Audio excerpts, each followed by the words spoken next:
Tañarandú 2017, en el 250 aniversario de la expulsión de los jesuitas que llegaron al Paraguay.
Y los estacioneros, representantes de las 30 ciudades construidas por los jesuitas, van a participar con sus banderas y la imagen de su santo patrono.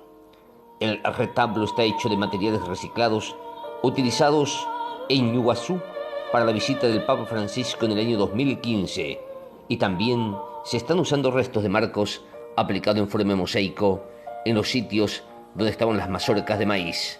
San Ignacio Iguazú, Misiones, Paraguay, se convierte en la capital de la Semana Santa con Tañarandú y todos los atractivos que lo rodean.